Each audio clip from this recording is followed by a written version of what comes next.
Hey, this is Karen with CraftyKnowHow.com, and I just wanted to show you how I like to stabilize a t-shirt from start to finish for beginners. And I like to use Heat and Stay Stabilizer by Floriani, and then also I use a tearaway medium, which they basically look the same, so I'll have to make sure and keep each one of them labeled very well. One, the Heat and Stay is an iron-on, and the tearaway medium is not. It's not fusible.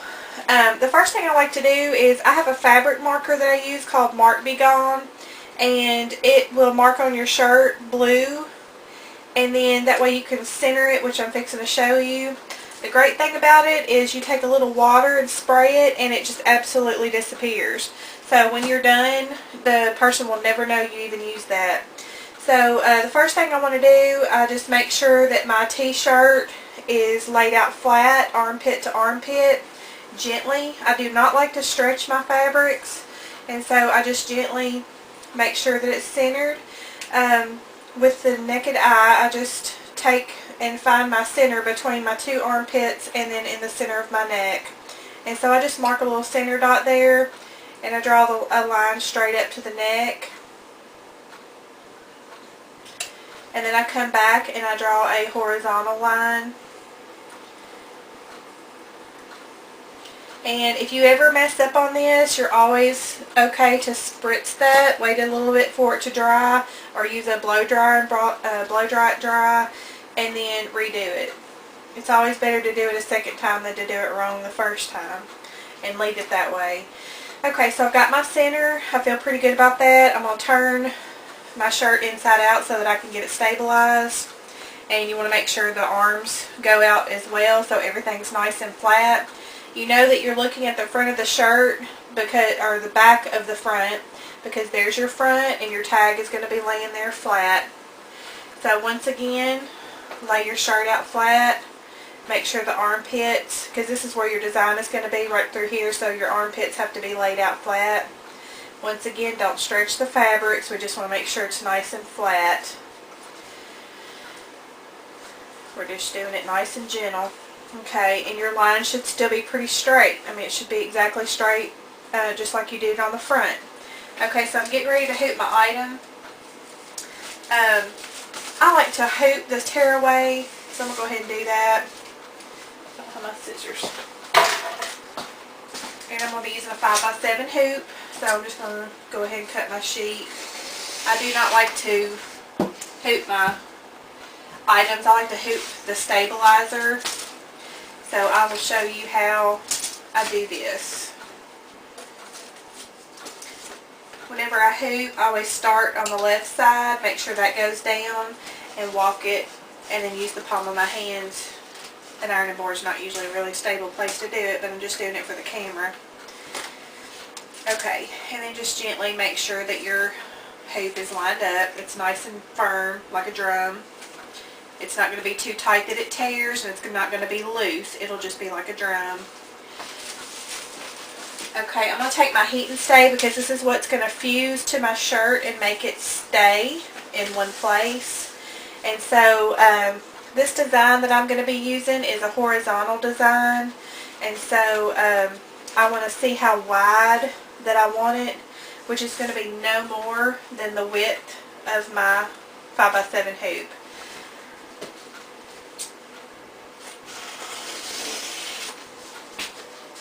I'll go ahead while I've got this and put this back on here. It's the fastest thing to do, is right when you're doing it, so you don't have to worry about getting it mixed up later. I like to double my stabilizer, my Heat and Stay. And so this is what's going to be my design right here in my 5x7 area.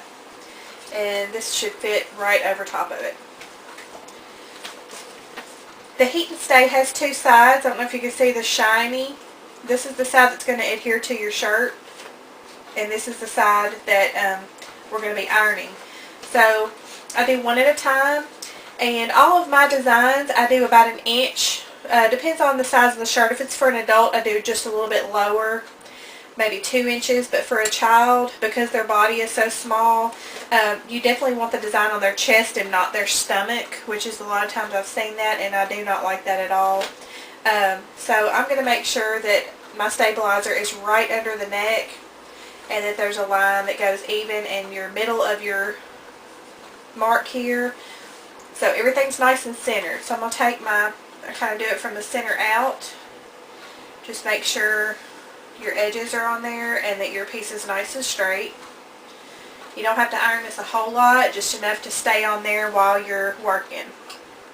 And I do like to use a higher heat for this, but you're not going to hold it on there too long. And I'm going to go ahead and add that second sheet to it and just put it right over top of the first one.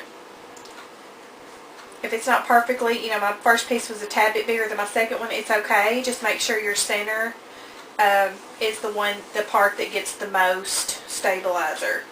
And it's actually going to get a third sheet right here. So you have a good 3 sheets to stabilize your t-shirt. The reason why you're even using stabilizer is because if you hooped your shirt without using stabilizer and you just hooked it right to the hoop, that shirt would move around just like this. And your design would not be straight, it would not be nice. And as you can see, this shirt that I just got through doing, every design is perfectly in the place that it's supposed to be in. And that's the goal that you have in every shirt. So this is adhered pretty well. What I do here is I always want the bulk of my shirt to be on the outside of the machine, not on the inside. This is where it attaches to my machine. And so this is how I know this is where it attaches. And so I'm always going to want that to be toward me when I'm doing, so that the bulk will be behind the machine. So I'm going to go ahead, this is where I need it to be at the hook. I'm going to lay my shirt down, face down where the stabilizer is, because I'm actually going to attach the stabilizer to stabilizer. We're going to pin the shirt to the stabilizer so we do not have to hoop the shirt itself. What I like to do, on your hoop, you'll notice you have a line and a line in each center, horizontally and vertically.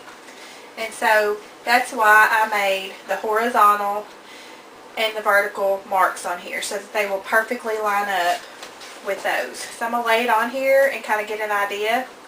And what I usually do is, like, this point will line up here. I look up here, make sure this point lines up.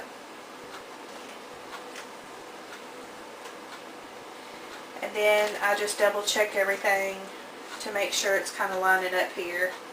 The biggest way to tell once you think you've got it where you want it is to take your fingers and just barely stretch out your fabrics. And if your line here and your line here lines up with your center line, you are good to go.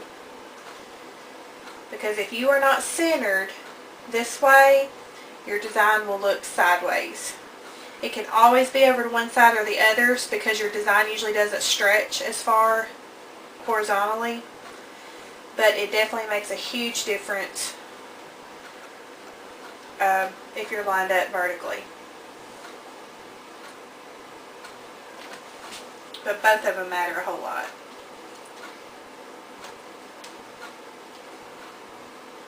So I'm going to put my first pin in at the top. I always do that just to make sure my top is marked. And then I go and I mark the bottom. I put the bottom pin in, and I do them as far away from the design and as close to the edge as possible. That way they don't get in the way. And sometimes your shirt wants to pull, just walk it back.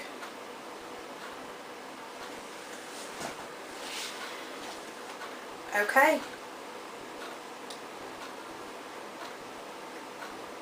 Now our shirt is completely stabilized. It's got a nice, you hear that? A nice firm drum to work with, and 3 sheets of stabilizer. And so we are good to go. The shirt is not going anywhere, and it's going to absolutely look great.